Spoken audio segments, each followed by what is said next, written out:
Vamos a contar con la participación también de Ángel Sanabria. Él pues nos va a compartir primero sus palabras, que también es miembro de la Asociación Mundial de Psicoanálisis y de la Ciudad de México.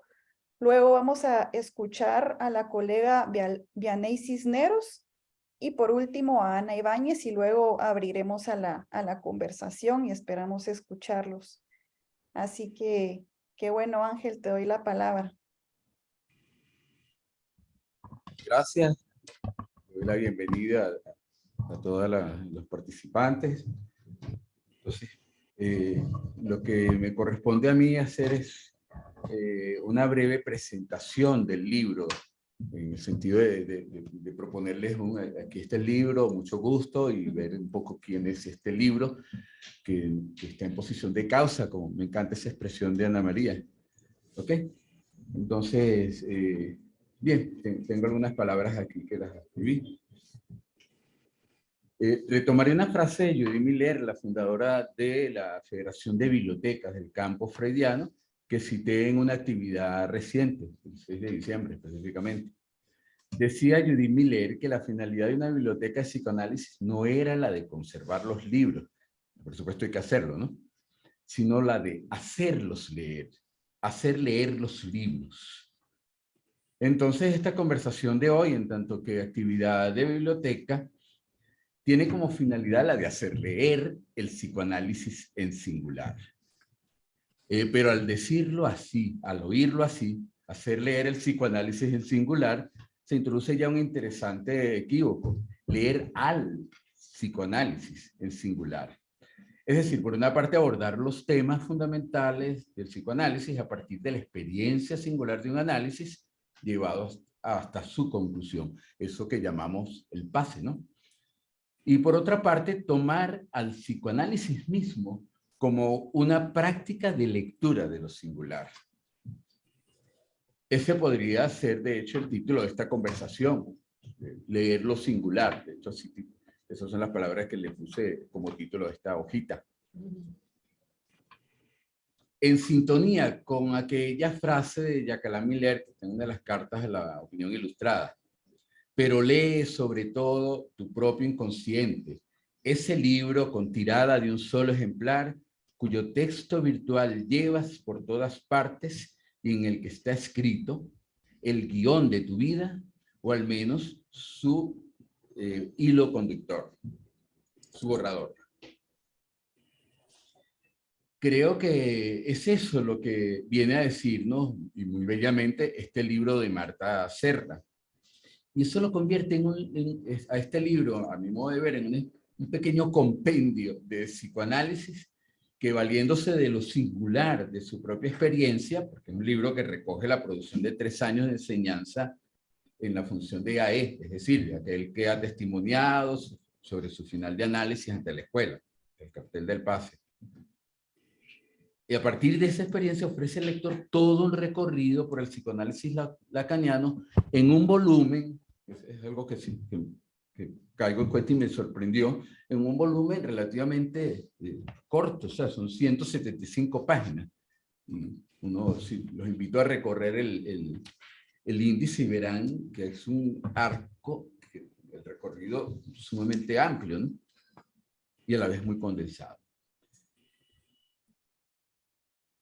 Desde el encuentro inicial, lo que van a encontrar en el índice, es desde el encuentro inicial con el analista, la entrada en análisis, la rectificación subjetiva, la precipitación de un final de análisis, hasta la cuestión de la escuela, la institución analítica y la transmisión y enseñanza del psicoanálisis. Todo esto pasando por una gama de temas fundamentales como el cuerpo, en su declinado en imaginario, simbólico, real, la feminidad, los goces de la maternidad, y esto que en este texto de Signorelli convocaba a Freud como las cuestiones últimas, las cuestiones postreras de la vida, etc.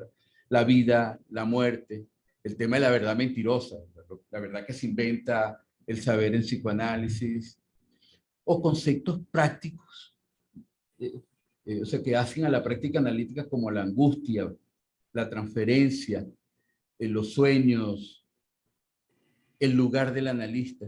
Entonces, realmente a mí me surgió la pregunta, ¿cómo logra este libro hacer ese recorrido tan amplio de una manera tan ligera y a la vez tan condensada, ¿no? Mi respuesta es que eso es solo posible justamente por el hecho de tomar lo singular para desde allí apuntar a lo que sería paradigma, ¿no? No generalización, no el para todos, sino cómo se puede llevar lo singular a lo paradigmático, ¿no? Entonces, partir de lo más singular, en este caso, partir, por ejemplo, del vaivén del que nos habla Marta, para desde allí dar una mirada al corpus mismo del psicoanálisis, a esa anomalía en la civilización, haciendo juego con el malestar en la civilización, el psicoanálisis como anomalía de la civilización, eso que llamamos el psicoanálisis. Y para mí ahí está la pregunta central de este libro. ¿Cómo se anuda lo más radicalmente íntimo con lo más exterior? En esos diferentes planos que justamente va mostrando, ¿no? Tanto en la vida de un analizante, en el análisis mismo, en el pase, en la vida de escuela. Y estamos en la biblioteca también, en ese enlace, ese eslabón al que sirve la biblioteca entre la escuela y la acción lacaniana. ¿Okay? La interlocución con la civilización. Y es que me parece que el vaivén mismo ya sería una juntura íntima, inicial entre cuerpo y palabra, ¿no? Por un lado, ese cuerpo herido por la lengua, ¿no? Era el puro ruido de voces ininteligibles, nos dice Marta, justamente cuando estaban tan suficientemente indefinidas como para que no se pudiera leer nada directamente más que el rumor, ¿no? Y por el otro, una primera frase que a todas luces sin sentido, ¿no? Hay jamones en el techo. Una especie de sintagma suelto, no se cadena con nada, pero en el cual, y que se usa para consolarse esta niña que era Marta, pero que de alguna manera es el germen de una invención significante en donde se va ya a cifrar toda una trama, un destino del sujeto, un punto de partida para hacer de los accidentes de la carne un folletín por entrega, pero escrito sobre la propia piel, ¿no? Como decía, ahorita se me va el nombre creo que era Puig, el escritor, que decía que el inconsciente tenía estructura de folletín, ¿no? Bien, para mí ese es como ese cristal de lo singular, que es como el punto aleph del cuento de Borges, ¿no? Como una indija donde se veía todo el universo. Bueno, es a partir de eso que se produce esa posibilidad, ¿no? De poder hacer un recorrido a todo un conjunto y aún no todo, un conjunto no todo también, ¿no? Y me parece que esa es la clave de lo que hace este libro tan particular. Y desde allí me parece que se puede recomendar este libro tanto a los que quieren aproximarse al psicoanálisis, como una especie de introducción al psicoanálisis, que se puede trabajar. Digo también acá que este libro lo he venido usando, que me ha tocado dar en un contexto académico una introducción a Lacan bajo el título de Escuela Francesa, y hemos leído y releído el vaivén, el cuerpo, los imaginarios, y realmente es un instrumento para introducirse realmente en el psicoanálisis.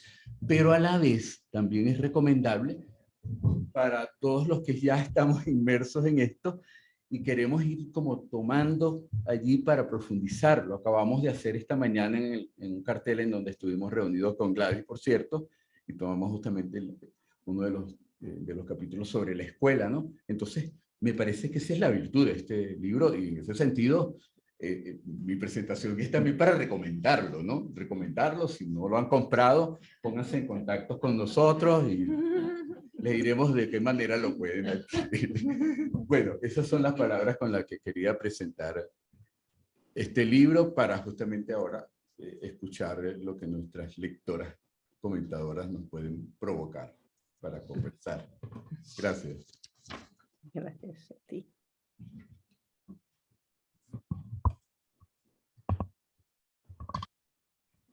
Hola, buenos días. Sí se alcanza a escuchar, ¿verdad? Bueno, pues muchas gracias a todos los que nos acompañan. Agradezco mucho la oportunidad para participar en esta presentación del libro de Marta Serra, El psicoanálisis en singular, un recorrido. Agradezco al directorio de la NEL Ciudad de México, a Ángel Sanabria como responsable de la Comisión de Biblioteca, y Ana María Valle, que está en Biblioteca de NEL Guatemala. Bueno, esto es un honor, conversar con Marta Serra sobre su libro, y que, bueno, nosotros lo podemos tener acá en la sección gracias a la distribución que hace NET, lo podemos tener en nuestras manos. Bueno, en 2017 nosotros, no sé si se alcance a ver, contamos con la visita de Marta Serra aquí a la Ciudad de México. Ella vino a las jornadas ¿Qué quieren los hombres? Asunto de todos, y nos brindó su testimonio vaivén. Dicha experiencia a mí me dejó una marca muy importante, tanto en mi formación como en mi relación con la escuela, por la manera en la que fue trabajado dicho testimonio, la manera en la que se expuso, la manera en la que fue elaborado con Guibriol, con María Cristina Giraldo y, bueno, los colegas que participaron en esa ocasión. A lo largo de todo el libro, Marta Serra plantea que no hay analista que no sea resultado de un análisis. Esta indicación es precisa, pues se da por hecho que todo analista requiere apostar por el psicoanálisis, no solo en la vertiente epistémica, sino en el control de sus casos y, sobre todo, siendo uno mismo un caso para el psicoanálisis. Estas páginas no solo testimonian de un modo auténtico y agudo el recorrido de un análisis, sino que también permiten recorrer junto con la autora la indicación de Lacan. Nunca hablé de formación analítica, hablé de formaciones del inconsciente, con la puntualización de que el análisis es necesario, aunque no suficiente, para practicar el psicoanálisis. La autora destaca que en el análisis es donde pueden surgir los interrogantes que empujarán a la lectura de los textos y encaminarán hacia las enseñanzas de la escuela. Entonces nos describe que el análisis funciona como una brújula. Este empuje a la lectura es algo que se ha estado trabajando en la Comisión de Biblioteca acá en Ciudad de México. El eje de leer, saber leer, orientado analíticamente. Al trabajar en conjunto esta presentación surgió la expresión leer en singular. Y retomaré un fragmento del testimonio vaivén que tiene que ver con esta expresión que por lo menos a mí me pareció leer en singular. Cito a Marta Serra. Mi madre me reconocía también como mujer al confiarme que de sus 4 hijas, yo, la menor, más que ninguna, había heredado sus cualidades femeninas. Un poquito más adelante dice, en eso empezaba a estar a los 14 años cuando encontré a Freud en la parte de la biblioteca familiar que ella me había prohibido leer. Decidí entonces que sería psicoanalista. Ya se sabe, la ley y sus prohibiciones orientan el deseo. Este fragmento lo cito porque la biblioteca familiar puede tomarse como una metáfora de la lectura que se hace a partir de la identificación, de tomar los rasgos que han sido delegados. En efecto, tal como Marta Serra nos comparte, su análisis en gran parte ha sido un trayecto de esa lectura a partir de lo familiar hasta llegar a una lectura singular, propia, y donde el vaivén toma diferentes vertientes, desde aquellas angustiosas y fuera de regulación hasta aquellas que permiten un lazo y el amor. ¿Cómo hacer para enseñar lo que no se enseña? Es una pregunta que Lacan destacaba, pues descartaba que el discurso analítico fuera factible de enseñar al modo de una pedagogía. Este libro nos sirve en ese sentido, pues nos comparte su autora la lectura de los textos freudianos, lacanianos y la orientación lacaniana, la lectura en análisis bajo transferencia de sus marcas singulares, apropiándoselas y al mismo tiempo revelando sus efectos tanto a nivel del significante como a nivel de acontecimiento del cuerpo, eslabonando esta lectura con un significante primordial. Vaivén. Al respecto, quisiera destacar también la enigmática cubierta que tiene este libro.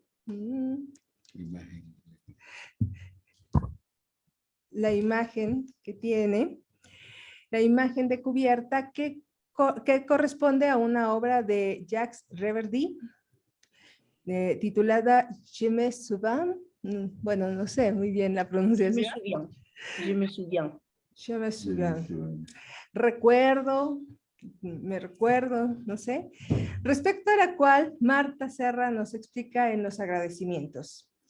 Esta imagen sin sentido o plena de sentido, según se mire, se asocia perfectamente con su título para intentar atrapar el real que siempre escapa a la cháchara por esforzada que sea.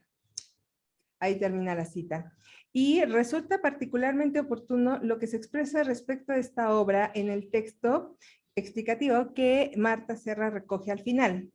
Cualquier logro es el resultado de innumerables elecciones, de una suma de adiciones y destrucciones sucesivas, de pruebas y de azares. En esta expresión, suma de adiciones y destrucciones sucesivas, encontramos un paralelismo con lo que la autora reconoce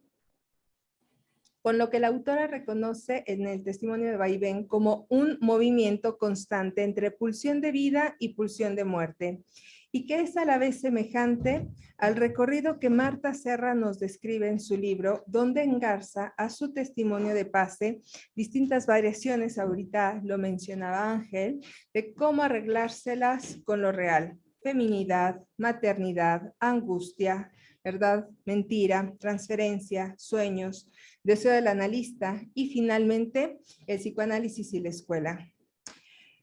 La analista comparte este recorrido en sus testimonios de pase, es decir, la conclusión de un análisis hasta el final, de los cuales destaca que la experiencia analítica acabará por desvelar que cada cual hizo frente a la falta en saber mediante una invención su síntoma, que no es sino el resultado de haber anudado de una manera única lo simbólico, lo real y lo imaginario, dando como resultado el ser que cada uno encarna en su vida.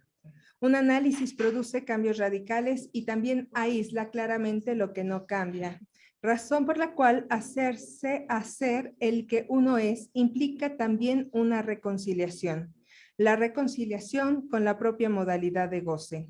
Es decir, no hay analista que no sea resultado de un análisis, y este libro lo transmite a partir del recorrido del periodo de ejercicio como analista de escuela y su escritura. Tal como nos dice Marta Serra, el pase es una forma de transmitir la experiencia del análisis a otros, a todos los semejantes que siguen importando para ti y los de la escuela una y más allá. Y hoy tenemos la oportunidad de realizar esta experiencia junto con otros. Gracias a todos los que nos acompañan este día en la presentación de este excelente libro. Gracias. Qué bonitas cosas decís. Gracias. El libro es hermoso, no se puede de otra forma. Bueno. Qué precioso.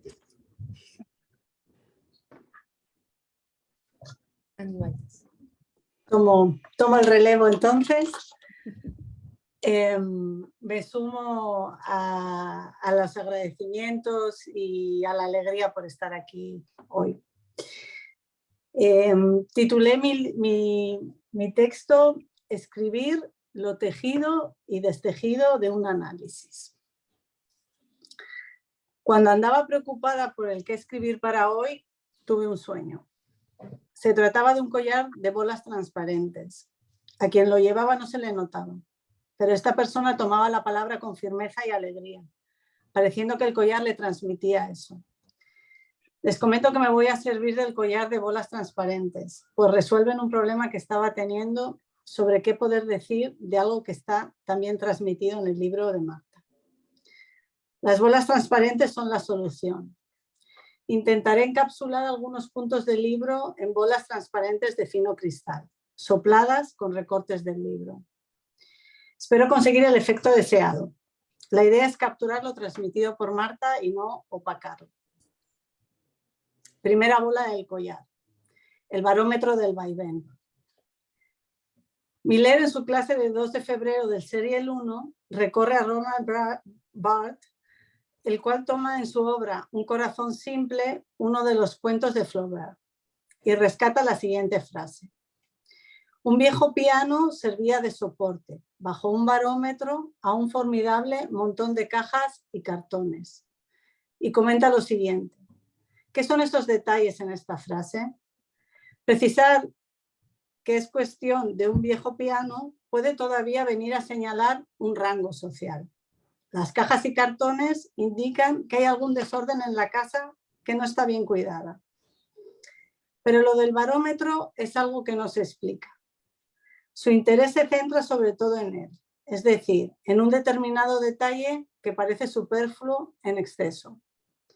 Pero precisamente por eso, dice Miller, porque uno no le encuentra significación, en el fondo es enigmático. Miller dice, por consiguiente, que ese detalle que está de más, que no es funcional ni se ve para qué sirve, pues bien, este detalle representa lo real. Está allí para representar lo real, en tanto lo real es aquello que resiste a la estructura. En el fondo, como un puro hay, existe.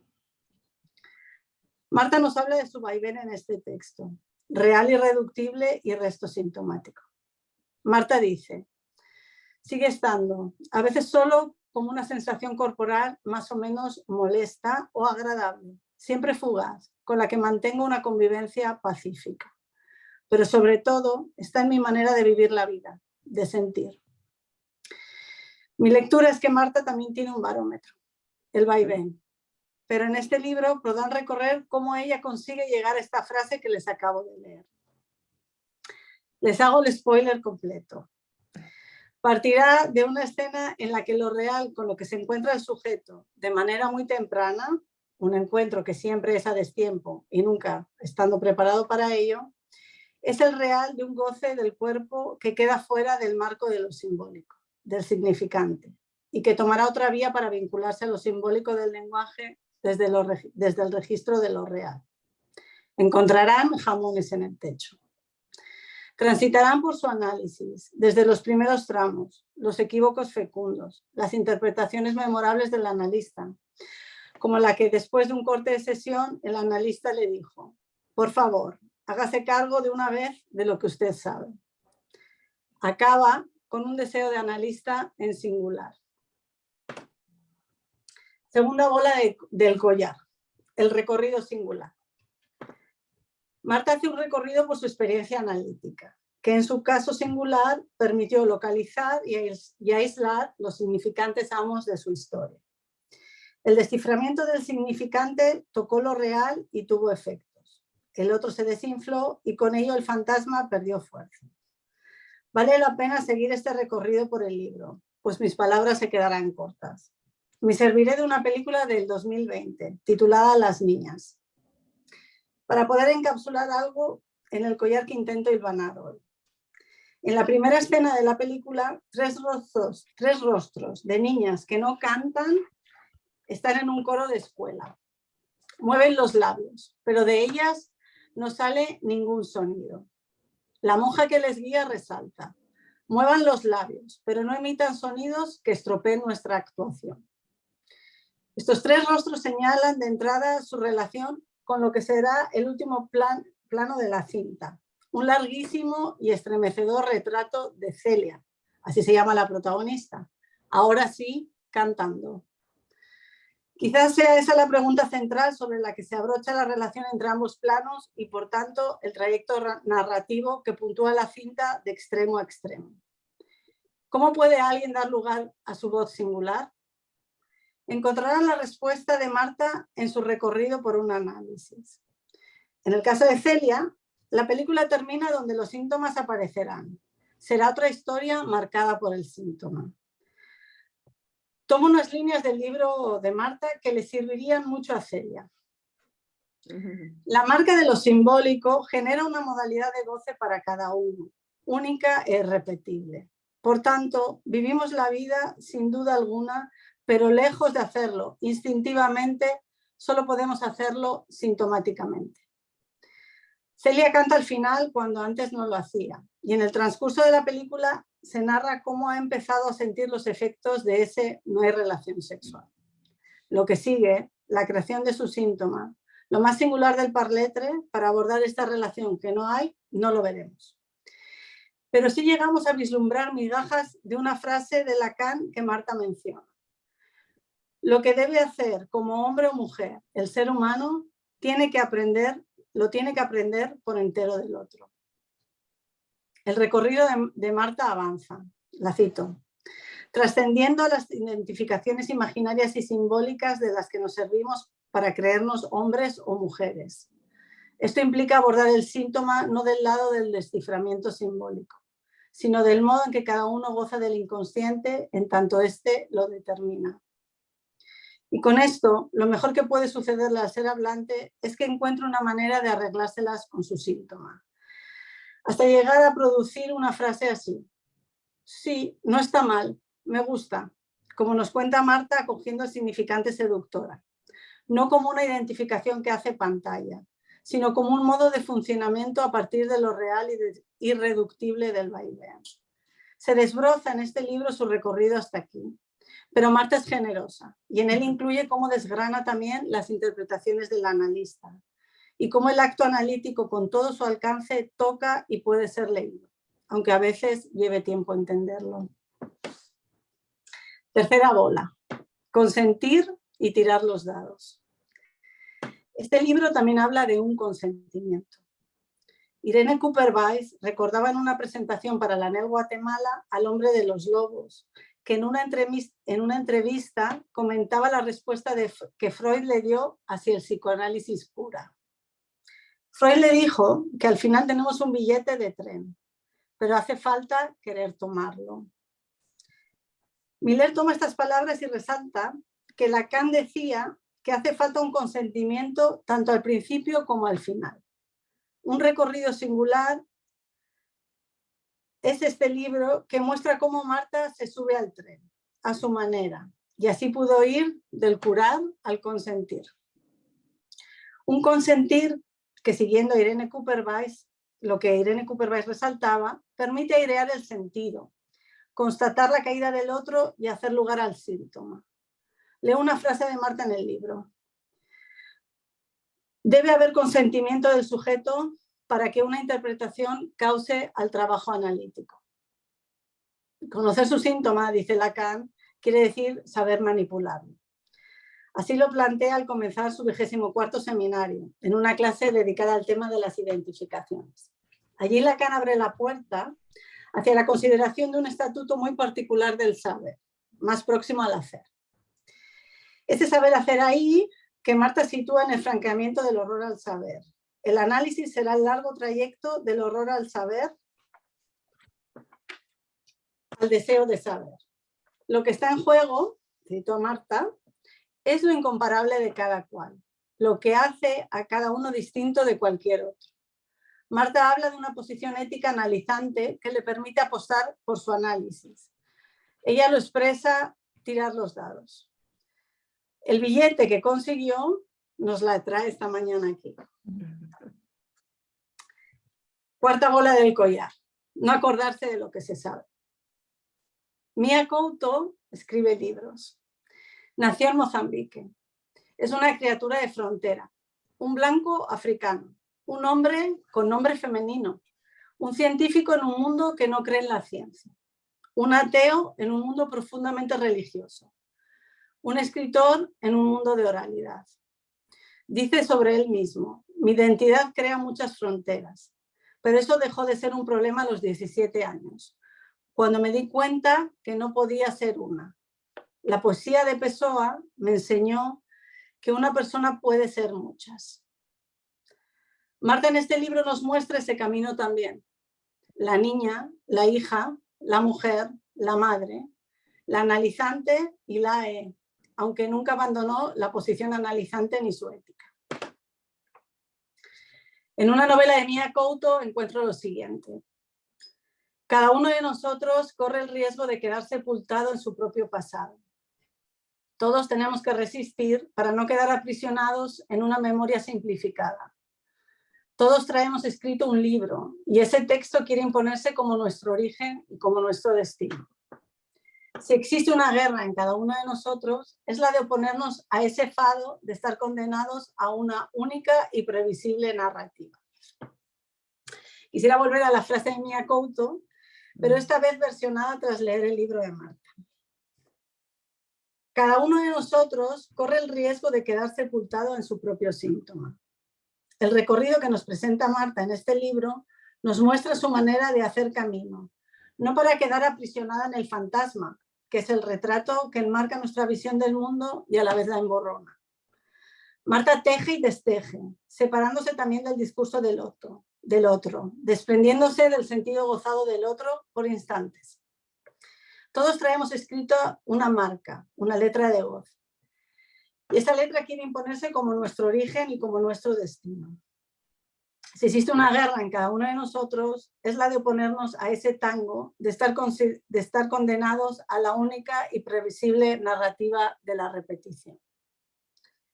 Este libro también nos muestra cómo esa narrativa no se abandona, sino que se inventa una nueva forma de estar con ella, a través del recorrido de un análisis. Creo que Marta le hablaría a Mia Couto del inconsciente y le diría una frase de Lacan que Marta repite 2 veces en su libro. El inconsciente no es perder la memoria, es no acordarse de lo que se sabe. Para concluir, les cuento que el libro es interesante hasta el final, en cuya última página encontrarán una explicación sobre la obra de la portada, ya lo mencionaba Vianney también, que no es cualquier cosa, pues se enlaza con la vida. A mí me vino a la cabeza la artista María Prats, concretamente una obra suya que está en el MACBA, el Museo de Arte Contemporáneo de Barcelona, la ciudad de Marta. El cuadro se titula Siento una música dentro de mi cabeza, transformación de un pensamiento borroso. Aquí la tienen. Mide 8 metros de largo y está atravesada por una larga línea fucsia que el artista trazó en una carrera. Representa una herida, porque no hay vida sin herida, explica el artista en una entrevista que leí y se me quedó grabado. Contiene 32 palabras escondidas y quemaduras que hizo en el propio museo con un soplete que puso en estado de nervios al equipo de seguridad, dejando agujeros en el lienzo y neones retorcidos que brotan de los paneles, interrumpiendo en la obra como intestinos. También hay escondido un fantasma, figura recurrente en las obras de Prats. Si lo traigo aquí es porque este trazo rosa que varía, las palabras escondidas, la herida, el agujero y el cuerpo, es otro recorrido singular. El artista se sirve de su obra para hacerlo, el analista de su análisis, como este libro refleja también. Este recorrido de Marta es como esos dulces de la infancia. En España eran los petacetas, los pop rocks, que a cada quien en su propia lectura le hará una pequeña explosión. Tronarán singularmente, pues este libro no quiere enseñar, quiere resonar precisamente en lo singular de su recorrido. Se lo recomiendo. Muchas gracias. La verdad es que escribís fantásticamente. Ahora los tenemos a todos engañados. Y cuando lean el libro, ¿qué vamos a hacer con la frustración posterior?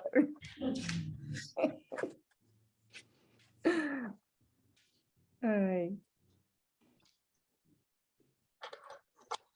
¿Puedo hacer algún comentario de lo que habéis dicho? Claro, Marta, te escuchamos.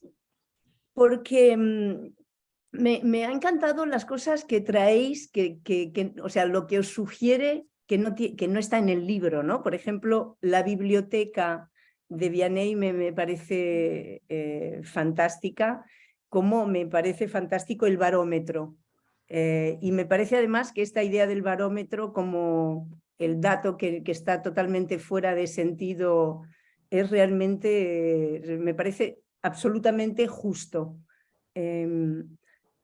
Porque la cosa sería cómo podemos hacer, y por eso me gusta cómo lo habéis escrito, porque no se trata tanto de cuál es el recorrido mío, sino de lo que es un recorrido analítico, ¿no?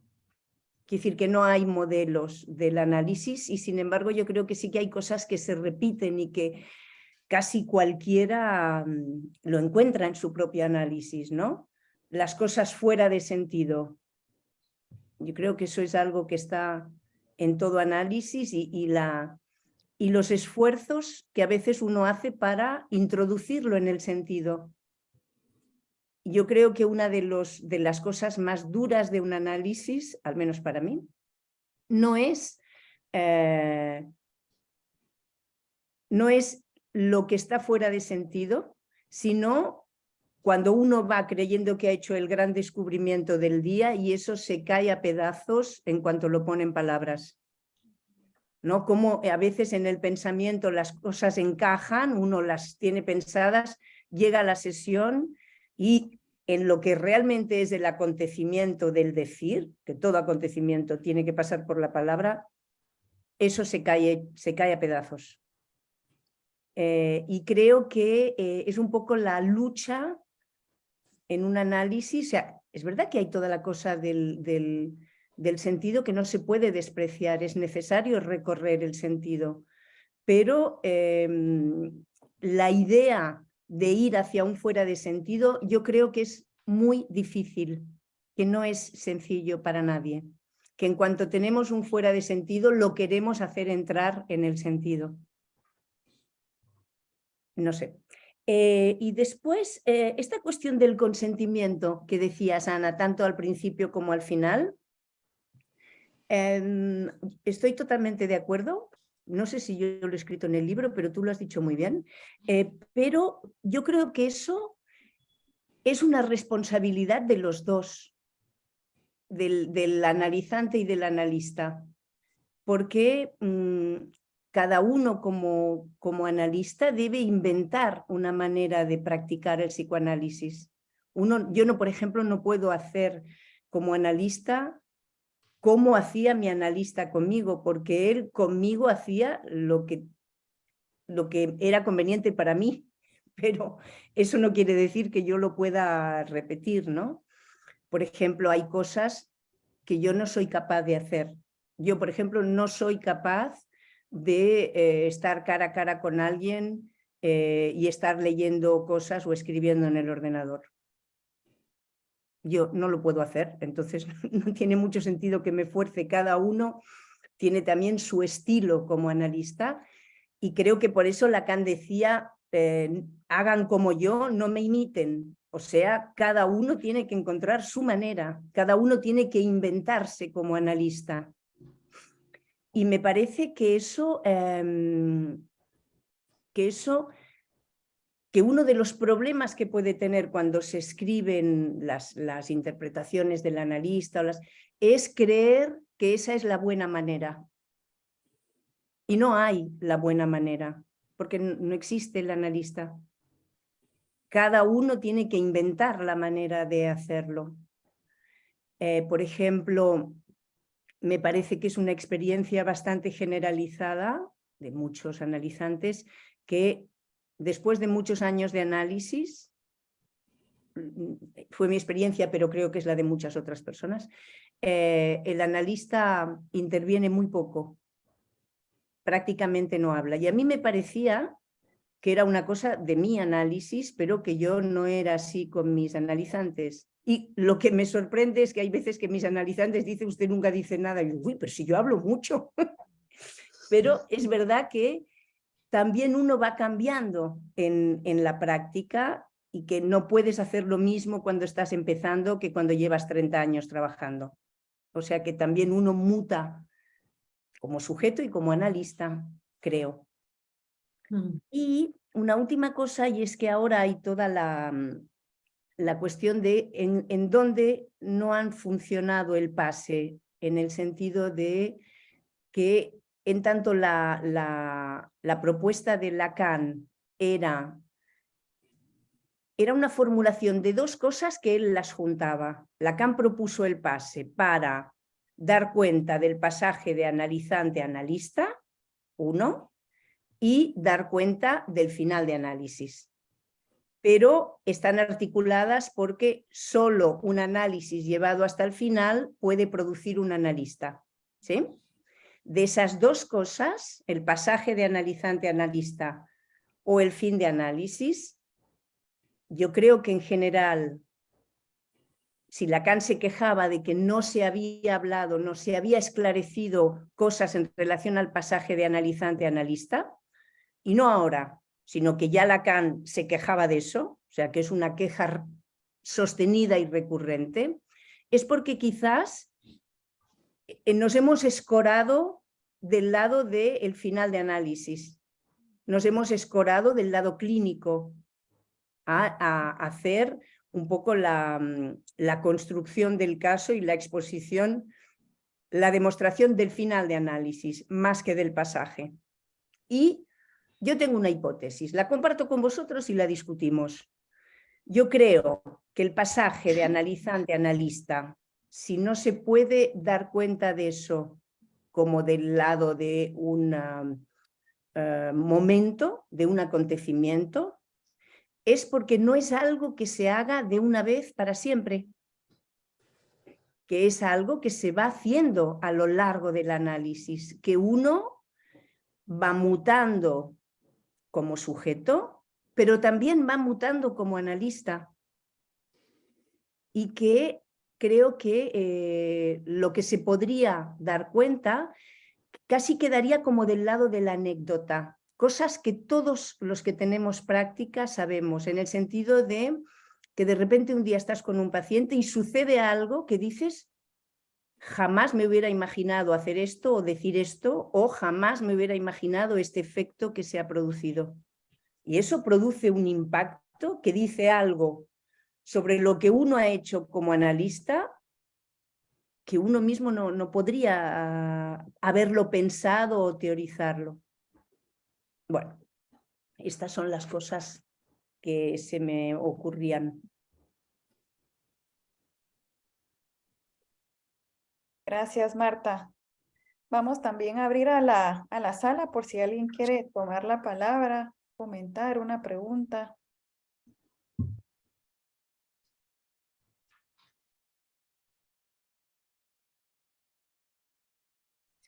Bueno, si no quería aprovechar a preguntarte, Marta, ¿qué efecto tuvo en ti esta escritura, este libro Provocación? Como decía Ana, consentir también, un consentimiento a poner en esas páginas tu recorrido, tu mutación, como lo estás diciendo ahorita, si ha tenido un efecto y qué te causó también hacerlo. ¿Sabes? Yo creo que todos los que nos analizamos hablamos con los colegas de nuestros análisis, ¿no?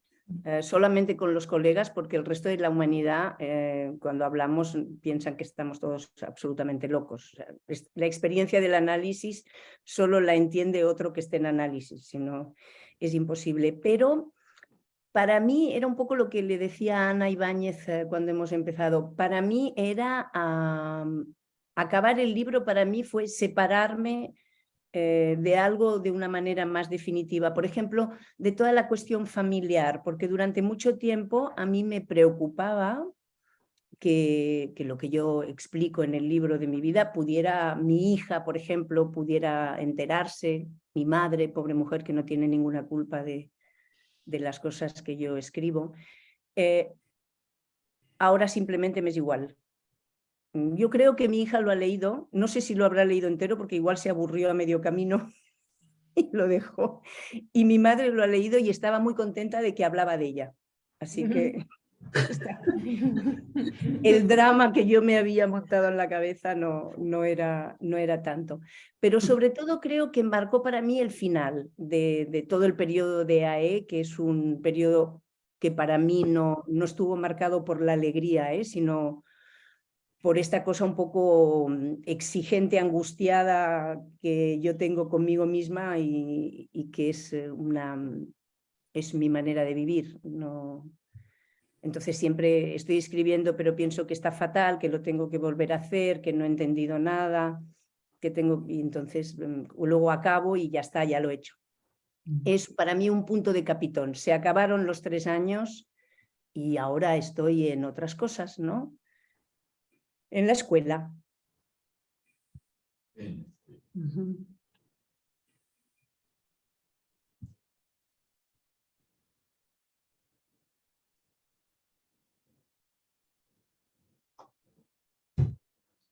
Stephanie, te escuchamos.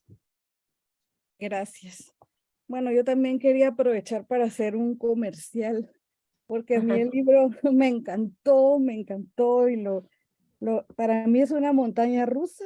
Empecé muy racional y fría, como suelo tomar los libros de psicoanálisis con mucha seriedad, leyéndolo las últimas madrugadas de 2 semanas.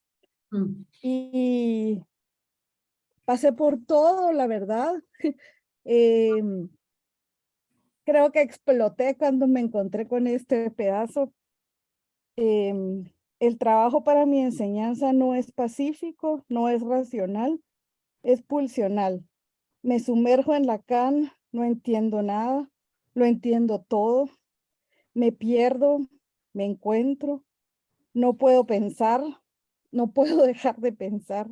Escribo, no logro escribir.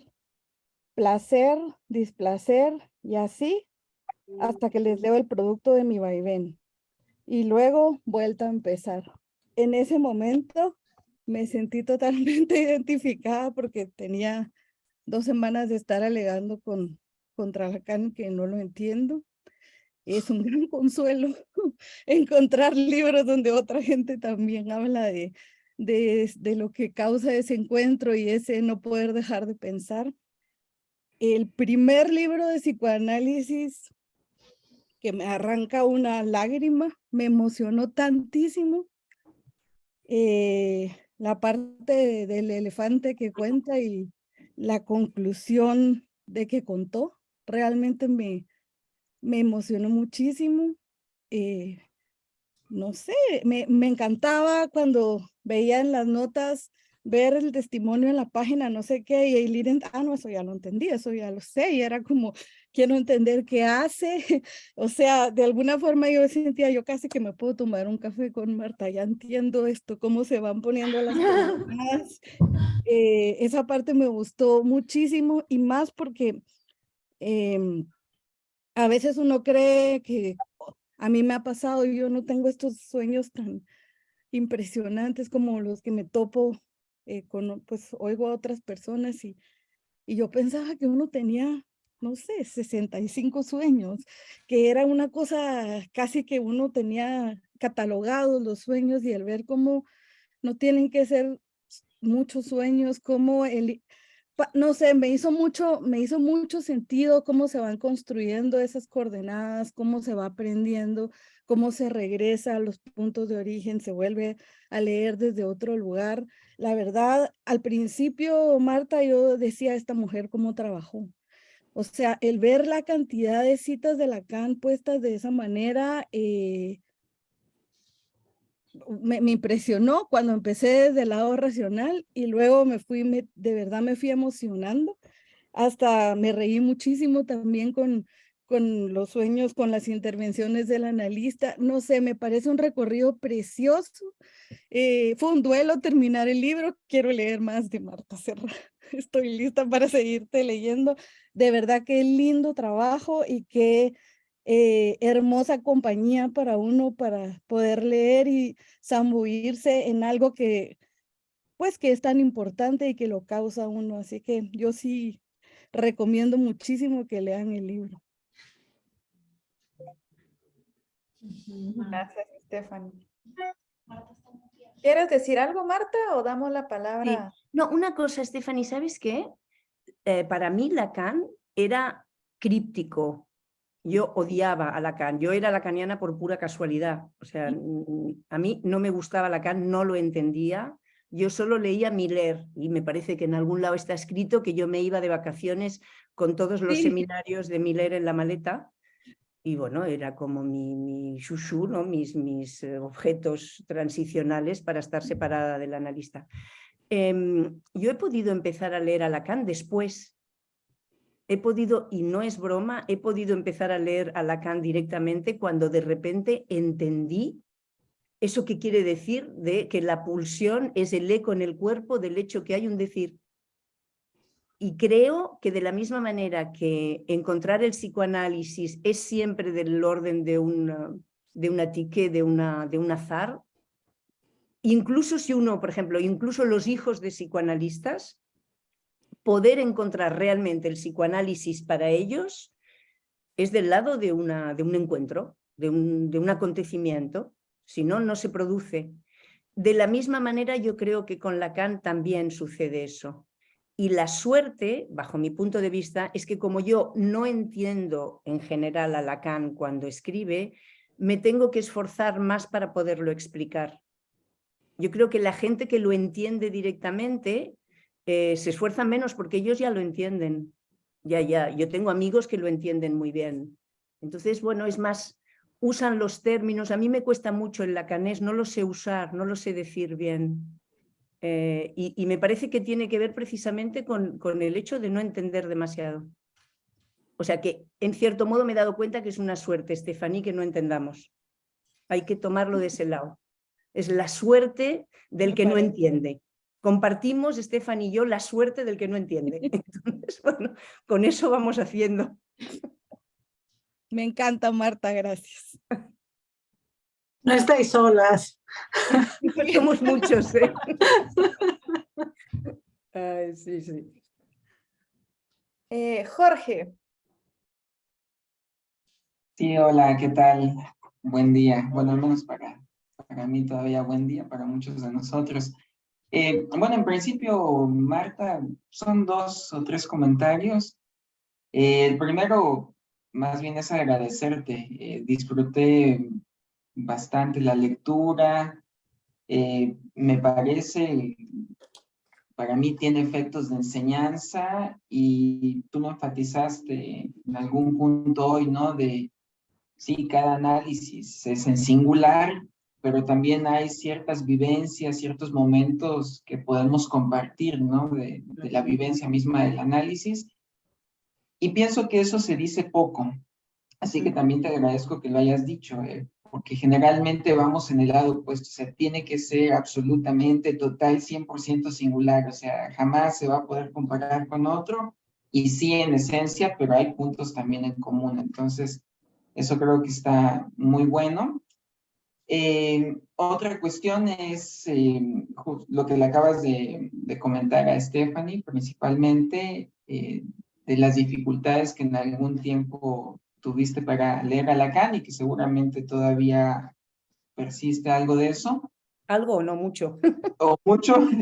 Cuando Vianey recordaba tu visita a Ciudad de México, después de la conversación de escuela que tuvimos, ya en las actividades de las jornadas, en algún descanso, en un coffee break, fui y te abordé para agradecerte esto que agradecía Stephanie.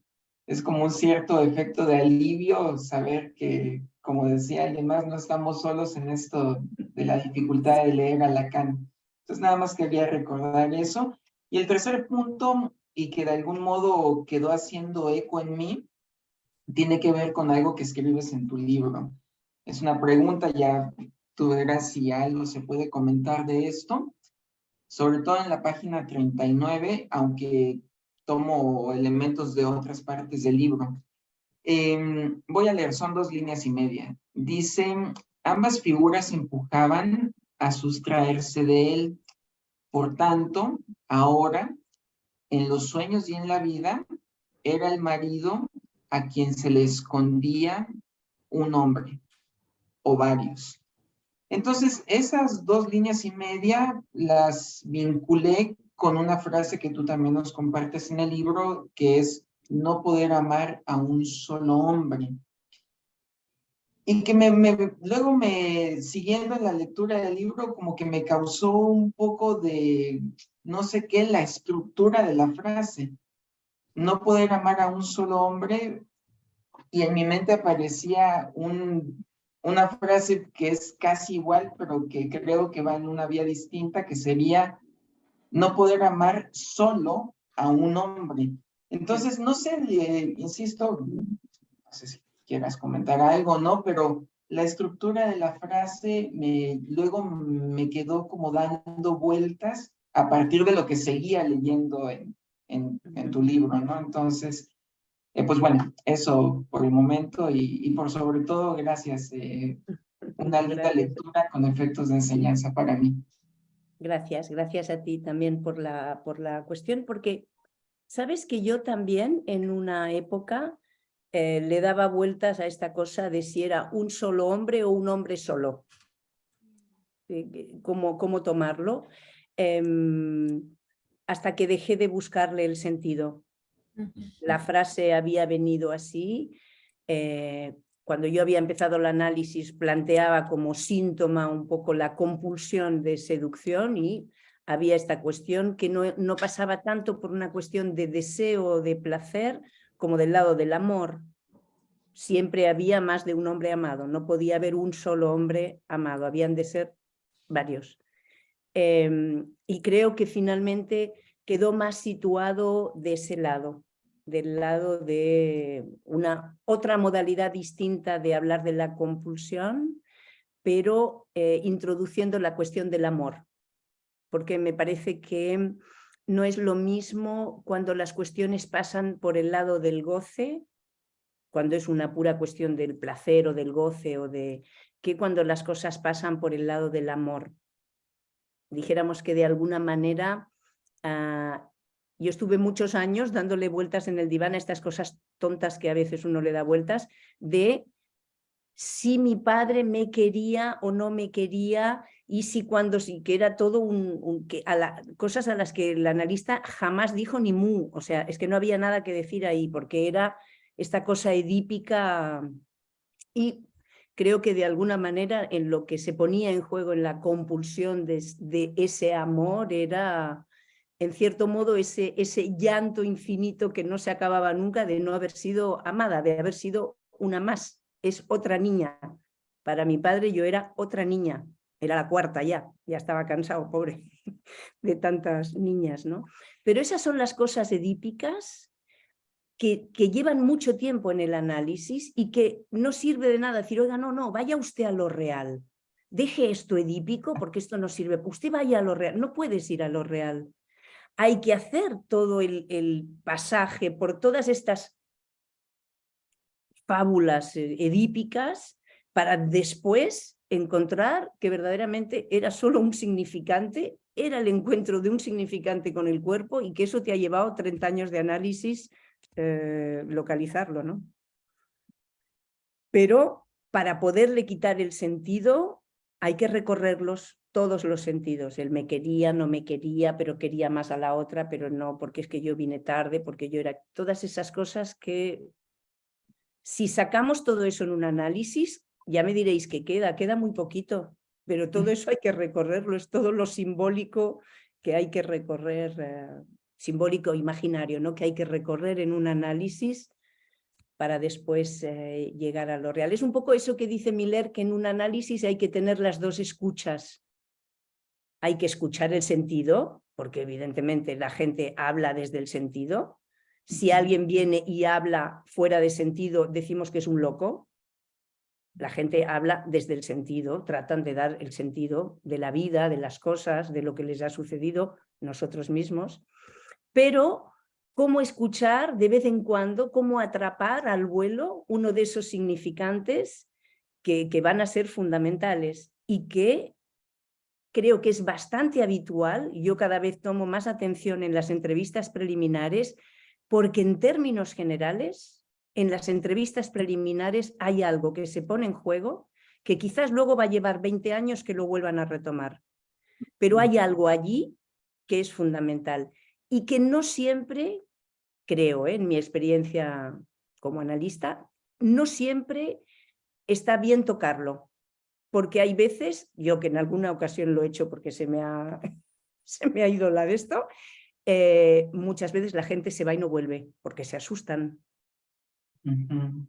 Entonces hemos de ser también un poco cuidadosos. Yo he aprendido a ser cuidadosa porque hay cosas que pueden producir un daño o un susto.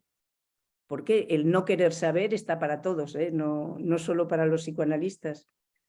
Entonces, me parece muy importante tomar notas. Yo tomo pocas notas del trabajo, pero sí de las entrevistas preliminares, de las primeras 3, 4, 5 entrevistas, porque me parece que allí hay siempre algo muy valioso para después.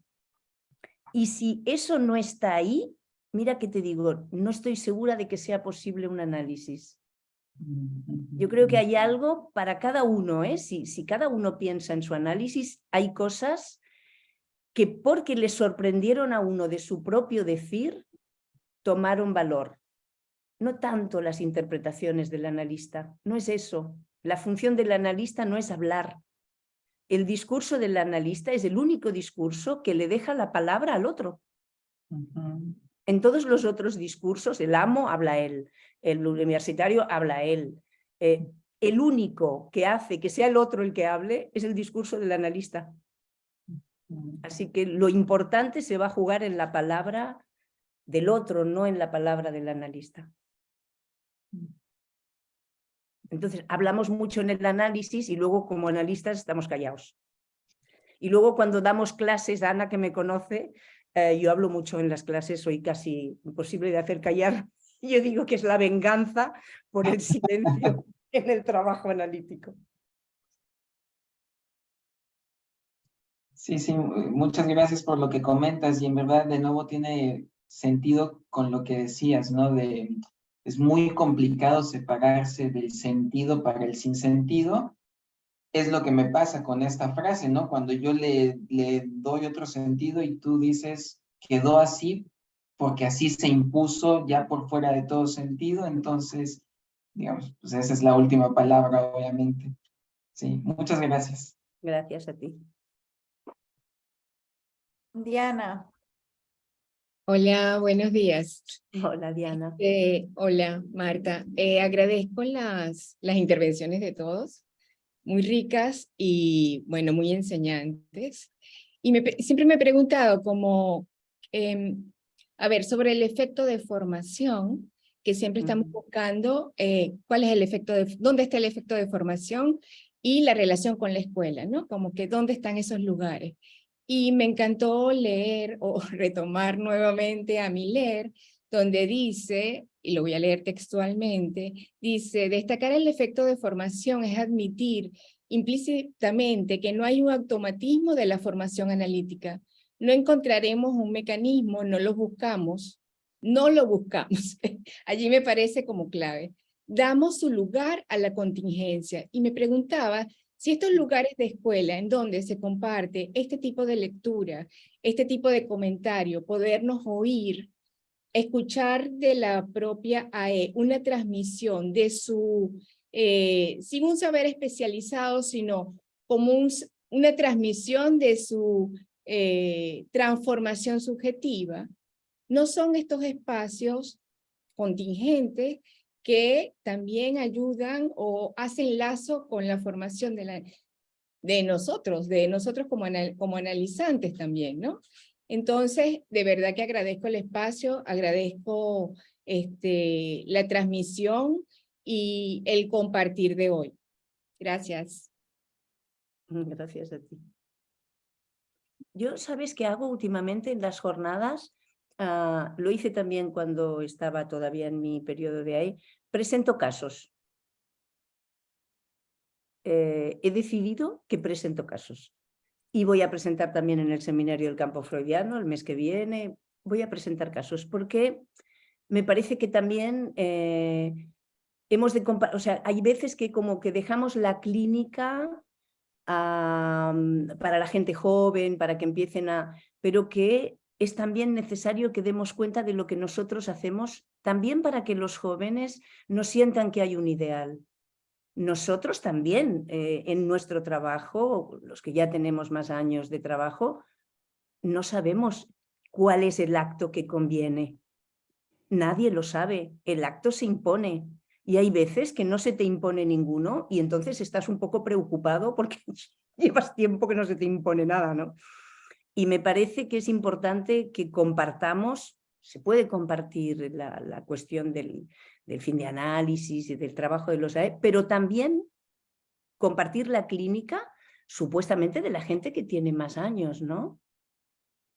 Me parece fantástico lo que acabas de decir, porque una de las cosas que hemos dicho en las reuniones es la importancia de lo que nos enseña el caso, ¿no? Claro. Cómo puedes compartir eso que es justamente a lo que tiene que enfrentarse el analista, y qué mejor que uno exponerse a hacerlo, ¿no? Y lo que enseña eso. Gracias. En ese punto sería mucho más cómodo si fuéramos cognitivistas, porque aplicas el protocolo, dices el paso 1, paso 2. Lo nuestro es muy complicado, porque hay veces que es muy complicado decir lo que ha pasado en una sesión, ¿no? De uno, pero también de nuestra práctica. Hay veces que te das cuenta de que allí ha pasado algo fundamental, pero traducir eso a palabras es siempre complejo, ¿no? Eso me parece, y perdón, que la construcción también del caso, cuando uno lo va a presentar, es todo una escritura que hay que sentarse a hacerlo, porque no es fácil. Gracias. Mira, yo ahora os hago un spoiler del seminario del campo freudiano del mes que viene. Yo presenté un caso en las jornadas que me preguntaron una cosa y dije no, todavía no está en análisis. Y a la salida me preguntaron, ¿es una psicosis? Y en ese momento dije sí. Pues he cambiado de opinión, entonces lo presentaré en el seminario del campo freudiano para decir donde digo Diego, y ni pienso que sea una psicosis, ni pienso que sea una psicoterapia, creo que es alguien que está en análisis, y bueno, discutámoslo, es que igual me equivoco, pero estará bien que lo podamos discutir, ¿no? Que nos podamos dividir un poco no está mal. Otra cosa es que nos maltratemos, no nos hemos de maltratar, pero dividirnos un poco todos no está mal, creo.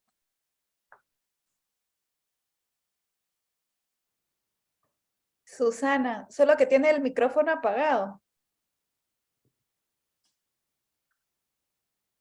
Ahí está. Quizás porque solo levanté la mano para celebrar esta ocasión, porque la verdad que hoy estoy de celebración. Agradezco muchísimo el espacio de las dos bibliotecas que dieron esta posibilidad, que escucharon a Marta que ya se podía hacer este trabajo postergado un año. Sí, es verdad, Susana. Además, agradezco profundamente lo vivo de este texto, lo vivo de la transmisión de Vianney, de Ana, de Stephanie, las respuestas de Marta Serra. Me alegra porque pone en acto que el psicoanálisis realmente es algo vivo, si no, no nos interesa toda esta cuestión vital. Y cuando citaste esta definición de la pulsión, que el eco en el cuerpo de que hay un decir, yo creo que hoy estamos del lado dividinal, ¿no es cierto?, de la pulsión. Así que solamente levanté la mano para eso, para agradecer muchísimo este espacio, y que lo construyeron entre todos los intervinientes. Esto es todo. Gracias a ti. Es verdad que ya llevábamos tiempo esperándolo y que Un año. Me sentí un poco mal de no hacerlo en ese momento, pero creo que hicimos bien. Bien, y con el resultado de hoy, mejor. Un abrazo. Gracias, Susana. Hola, buenos días, muchas gracias. A los colegas que están presentando, a Vianney, a Ana y sobre todo a Marta por su libro y a Ángel también, por supuesto, pues se hace muy claro, ¿no? Cómo se transmite, o todo lo que nos transmite tu libro en cuanto a que tiene un texto muy ágil que toca la parte emocional, pero que también transmite, ¿no?, con claridad cosas que son muy complicadas. Y creo que eso es algo que atrapa, ¿no? como decía Ángel, uno de los ejes que estamos manejando ahorita en la biblioteca de la ANEL Ciudad de México se trata de leer, ¿no? Y creo que lo que el libro nos transmite es un analista leyendo la experiencia de su análisis. Y con esa lectura que tú haces, también nos transmites a nosotros cosas fundamentales.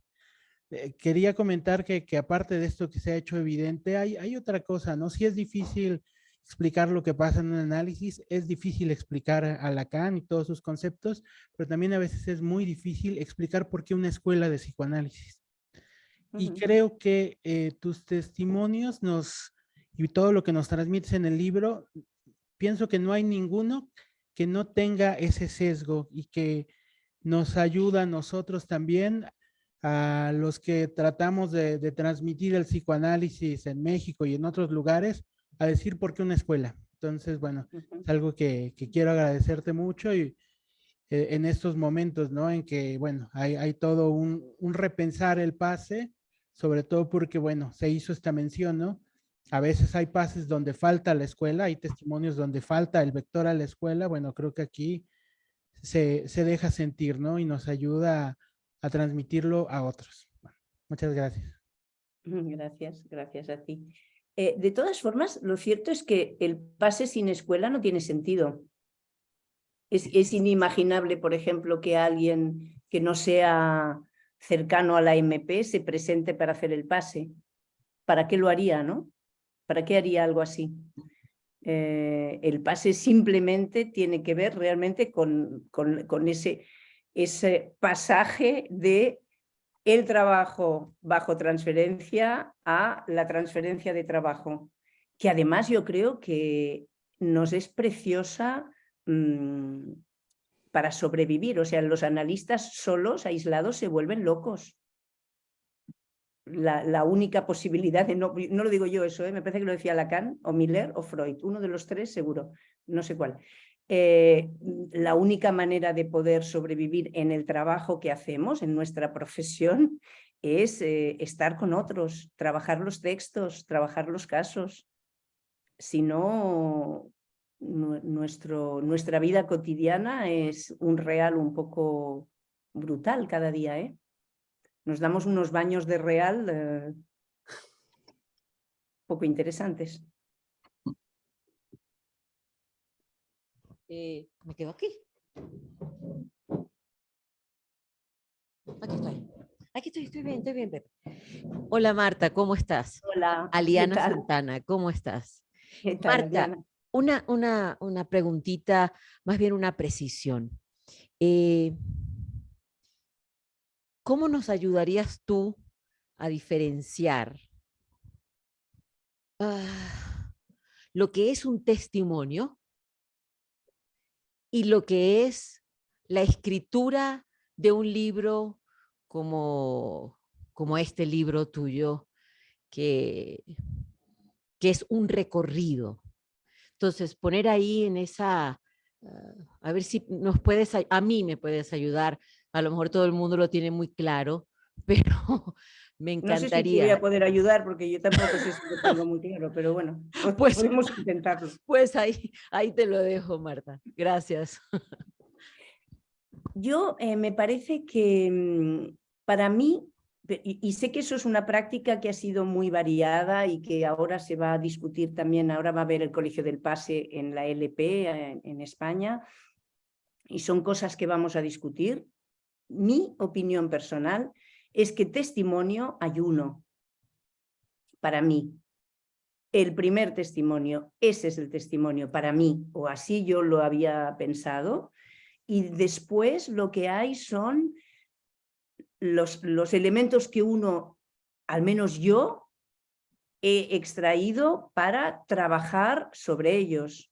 Por ejemplo, sobre la angustia, el texto sobre la angustia, yo no lo había pensado así en mi análisis ni en el pase, es un trabajo posterior que uno hace de reflexión sobre eso, como cualquiera, porque hay la gente que se presenta al pase, pero hay gente también que no se presenta al pase y que reflexiona sobre su análisis, que lo acabó y va construyendo alguna cosa.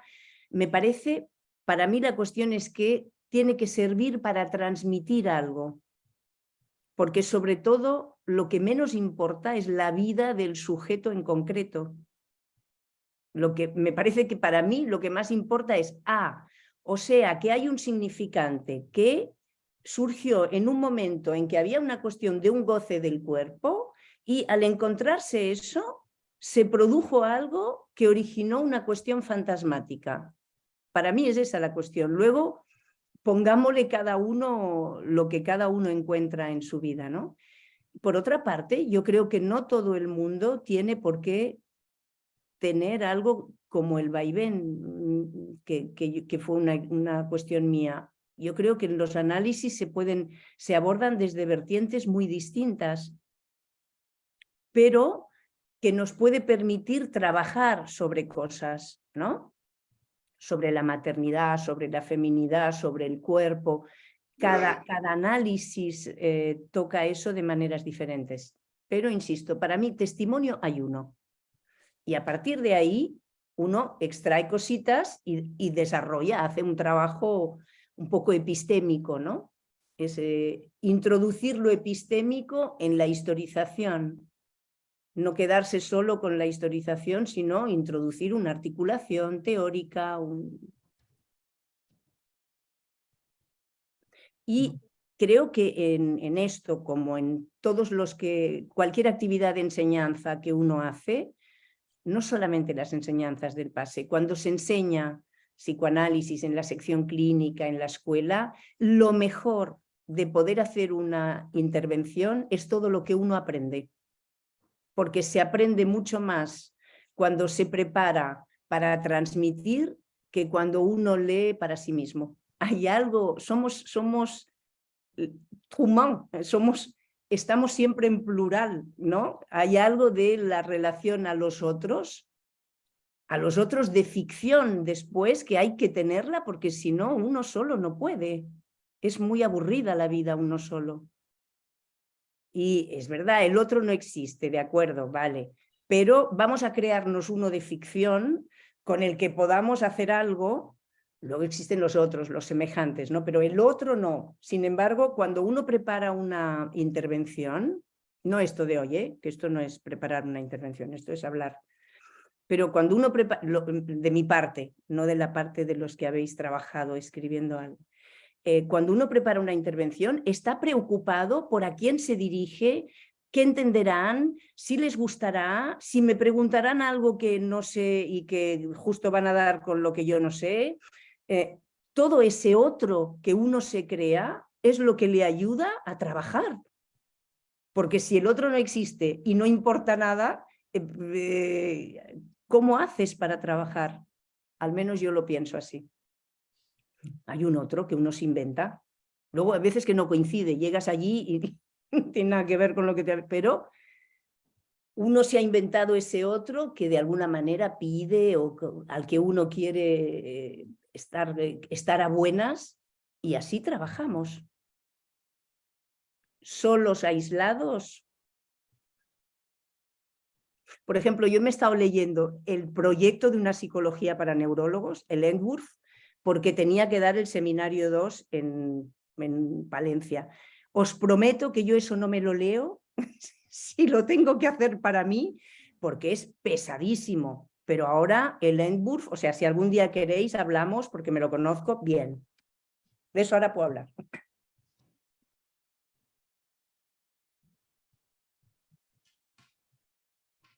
Tenemos la palabra de Audrey. Sí, bueno, buenas tardes. Estoy un poquito afónica, pero quería sobre todo era agradecer tanto a la ANEL en México, el espacio de biblioteca, y a Guatemala por este espacio tan valioso en muchos sentidos, en el sentido de volver a escuchar a Marta, que es valiosísimo los efectos de formación que tiene para uno, pero además en esto último que han mencionado y vienen mencionando en las intervenciones anteriores, en cuanto a la transmisión, que me parece a mí que es el hueso que puede permitir a todas las actividades que podemos hacer en la ANEL, permitir eso, hablar de psicoanálisis en estos tiempos donde hay tantas ofertas, donde hay tantas cosas inmediatistas que ofrecen al sujeto más bien es su desorientación a la larga. Entonces, estoy entusiasmadísima con tener el libro, le preguntaré a Ángel cómo conseguirlo, porque aun cuando te hemos escuchado en Caracas, Marta Serra, en tu testimonio que fue maravilloso, los efectos han quedado y seguimos trabajando sobre tu testimonio en espacios de carteles y otros espacios. Hoy el hecho que se puede mencionar como para mí, como trascendente para pensar en psicoanálisis, para pensar en esto de qué es un testimonio de una y qué hacer con eso, es el efecto de formación por la transmisión posible que se da, que se logra. Entonces, muchísimas gracias por este espacio y un abrazo, Marta. Eso. Gracias a ti también. Sabes, yo tengo una vertiente optimista con respecto al psicoanálisis y me apoyo en una cuestión histórica. Y es que el psicoanálisis nunca fue un tratamiento de primera elección. O sea, cuando llegaban a Freud, las histéricas ya les habían hecho de todo. Las habían duchado con agua fría, les habían hecho de todo. Y llegaban. Para nosotros, muchas veces, hay gente que puede ser pero ahora recibimos a mucha gente que han hecho psicoterapia, que han hecho mindfulness, que han hecho... y que vienen buscando otra cosa.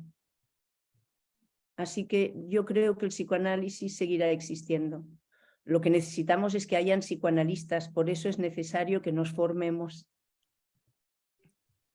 Si no, habrán pacientes, pero no habrán analistas para atenderlos.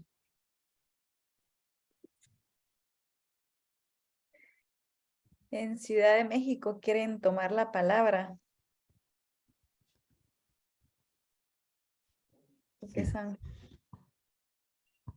Sí, bueno, en línea también de lo que estaba diciendo Audrey, ya había pedido la palabra, pero viene también en línea de eso.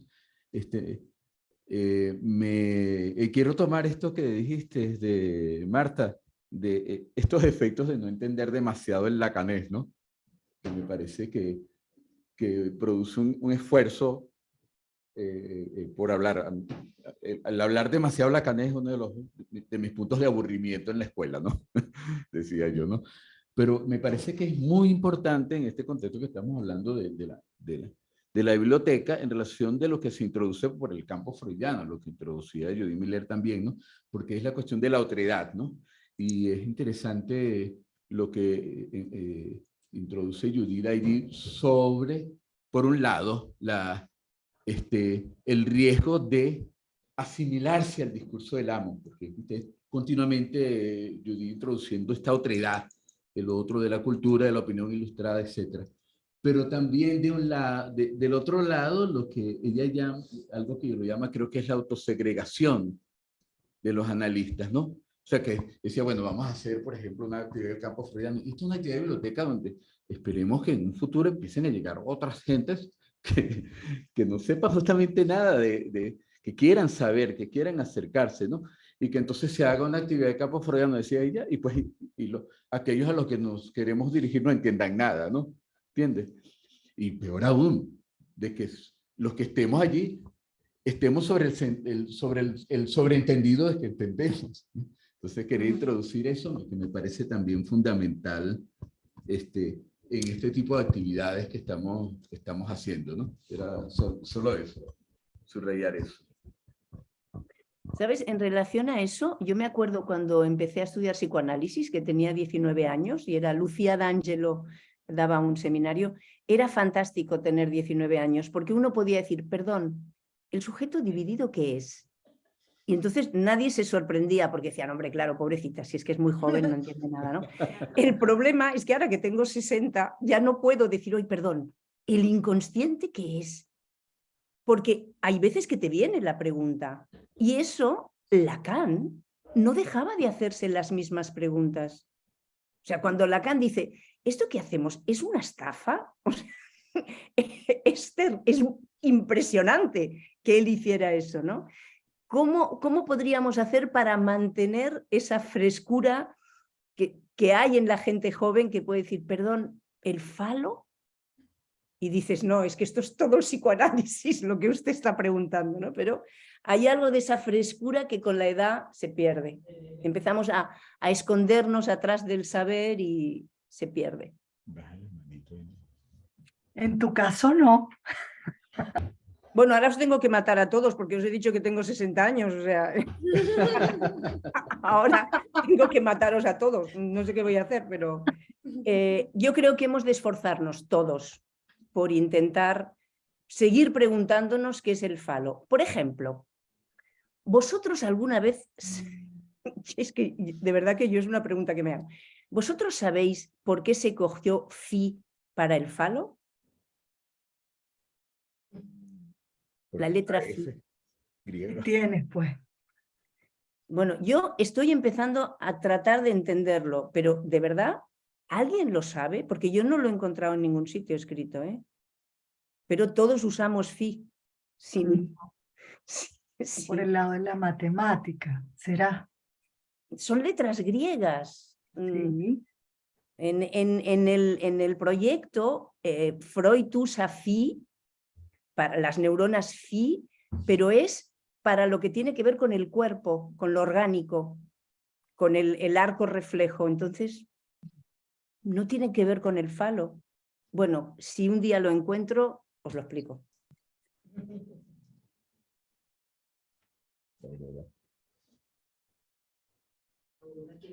Aurora, te escuchamos. Ya me quité el silencio, ya. Sí. Bueno, ha sido fabulosa esta conversación, este encuentro entre las dos secciones y escucharte, Marta. Muchas gracias. Gracias a vosotros. Esa ligereza para explicar todo esto del falo y todo eso, hacernos preguntas de tantas cosas, ha sido fabuloso, y agradecer el texto de cada uno de los que estuvieron presentes en esta reunión, en este encuentro. Y el libro, fabuloso, yo lo leí y todavía tengo que regresar varias veces para trabajarlo muchísimo más. Así es que te agradecemos mucho, de mi parte te agradezco muchísimo. Ha sido un encuentro, como repito, increíble. Así que a seguir trabajando yo te escuchaba con esto de los términos lacanianos o hablar lacanés, de que uno da como por hecho de que esto significa esto, pero realmente nos preguntamos en el fondo y no lo queremos admitir, ¿verdad? Que todavía hay duda de qué es esto, por ejemplo, lo que tú decías del falo o de otros términos del psicoanálisis. No es fácil, pero aquí estamos puestos todos al trabajo con la apuesta al psicoanálisis para seguir adelante. Así Esa es la suerte, en realidad es la suerte que tenemos, porque, Aurora, esto no se acaba nunca. O sea, nosotros, aunque estudiemos todos los días 24 horas, vamos a seguir teniendo cosas por saber. Como decía Lacan, ¿no? Que el no saber le hace de marco al saber. Entonces, primero tienes un marco así, todo esto es no saber, y tienes solo un poquito. Y luego esto, por más que vaya creciendo, es igual. Por fuera hay todo lo que todavía uno tiene por aprender, ¿no? Sí, sí. No se completa el saber, para nada. Muchas gracias. Gracias a ti, Aurora.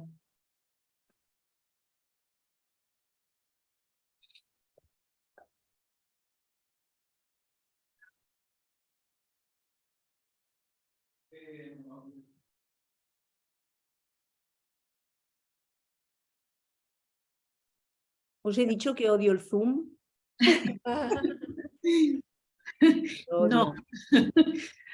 Pues que lo sepáis, lo odio. En serio, pero si es el modo de verte y de acortar distancia. Pero yo preferiría estar ahí. ¿Qué quieres que te diga? Claro. Yo prefiero lo presencial sin ningún género de dudas. Sí, sí. Quiero decir Esperemos que se algo pueda hacer antes, posible. porfa, antes de terminar, porque tus últimas intervenciones, Marta, me hacen pensar en lo de cuando se está hablando también sobre lo de los jóvenes. Esto de los jóvenes, yo creo que lo joven es esto, o sea, el estarse preguntando por cosas que de repente se cree que están entendidas, pero el falo, el goce, el objeto A, o sea, a veces uno se encuentra con que por el propio análisis hay la pregunta de, ¿y esto cómo es? Entonces, más bien, el psicoanálisis en ese sentido y este tipo de actividades, de experiencias como la de hoy, lo que aviva es lo joven en uno. Entonces, por eso es mi agradecimiento, como decía Susana, hay que agradecer mucho a ustedes este espacio, porque permite ubicar eso en la transmisión, que cómo somos jóvenes ante el conocimiento, ante el psicoanálisis, para poderlo transmitir. Eso. Tienes Es razón. interesante eso porque hay siempre eso difícil de captar que es entre el joven, como digamos anatómicamente, biológicamente joven, igual pasa con la anatomía en relación a la sexualidad, que se conjuran y se separan a la vez, y que hay algo de lo joven, ¿no? Hay me tocará revisarlo ahorita, causado por esto, ¿no? Pero entre los últimos poemas de Roberto Juarros, hay uno en particular donde él se pregunta, ¿qué es esto que no envejece? Y creo que lo que hace el psicoanálisis, y creo que tiene algo que ver con el despertar, ¿entiendes? Entonces, uno puede ser joven y estar tan tomado por el discurso del amo, por las convenciones, que en verdad está viejo prematuramente, ¿no? Y puede haber acontecimientos, justamente, no voy a decir mi edad, en la cual le gano a Marta, acontecimientos. ¿Cómo eres, que, por ejemplo, cambiar de país. No voy a decir de quién estoy hablando, que te produce de repente una renovación, te despierta y aviva lo joven que está allí. Entonces hay que poder jugar con el equívoco entre la juventud y lo joven y salirse de la literalidad sin dejar de tomarla, ¿no? Porque es cierto, tener 19 años no es lo mismo que tener, no lo voy a decir.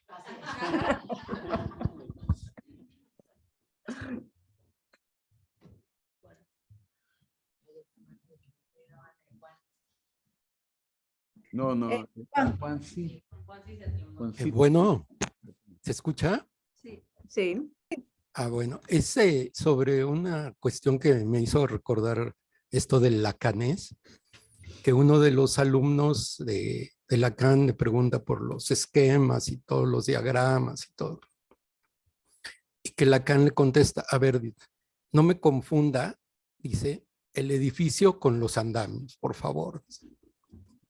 Y entonces creo que ese es esto, ¿no? De ese lacanés, pero y empezar a entrar en lo que nos quiere decir el psicoanálisis, que sería, como lo ha transmitido muy bien Marta, es esa singularidad, ¿no? Y esa singularidad creo que nos hace construir un caso en eso singular que nos pregunta el caso. Eso que me cuestiona el caso es lo que me hace construir el caso.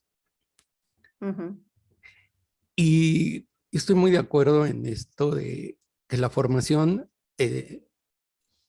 no se puede transmitir en el pase, porque la formación de un analista es en el recorrido.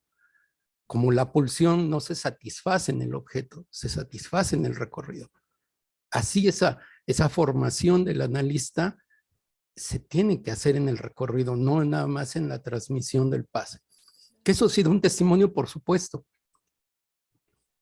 Bueno, muchas gracias y gracias por todo lo que nos han ofrecido, especialmente a Marta por su libro, que pues yo lo tengo, lo he estado leyendo con calmita, pero me ha pasado pues muchas cosas también, no solo hay una transmisión de una construcción del conocimiento, sino una cuestión también emocional. Muchas gracias. Gracias a ti. De todas formas, Juan, yo creo que no hemos de renunciar a lo que Lacan quería y que acabar el periodo de AE no quiere decir que uno deje de trabajar, ¿no? Yo creo que hay que seguir intentando poder decir cómo es ese pasaje de analizante-analista. Yo no renuncio. Probablemente o hasta ahora yo no siento haber conseguido decirlo, pero voy a seguir intentándolo. Creo que es algo que está pendiente para nosotros con Lacan. Es una deuda pendiente con Lacan. Quería eso del pase. Él iba a todos cuando iban los pasadores a hacer la transmisión frente al cártel del pase, él iba a todas, porque él quería escuchar eso. ¿Cómo surge un analista? Y para nosotros yo creo que una dificultad que hay es que casi todos tenemos práctica antes del final de análisis. Y eso para mí misma es una cosa compleja. Desde que uno se autoriza como analista hasta que acaba su análisis, por suerte uno empieza a trabajar antes, porque bueno, todos tenemos el salario del hambre que hemos trabajado en lo que sea antes de trabajar como analistas. Pero, por ejemplo, los psicólogos, los que tenemos la titulación de psicólogo, empezamos a trabajar y no es claro qué es lo que uno está haciendo. ¿Estás como analista? ¿Estás como psicólogo? ¿En qué momento haces el pasaje? Y entre eso y lo que supuestamente es el surgimiento del analista, pasa tiempo. No es fácil decir qué cambió. Y nosotros tenemos una práctica que en Francia no es tanto así. En Francia la gente se autoriza mucho más tarde. Miller se autorizó cuando tenía 40 años. En España la gente se autoriza muy pronto. 25, 26, 27, 30 años ya uno se pone como AP. Entonces yo creo que eso es una dificultad y que tenemos una deuda con Lacan, tratar de seguir trabajando sobre eso y pensar en uno mismo qué hay desde que es AP hasta que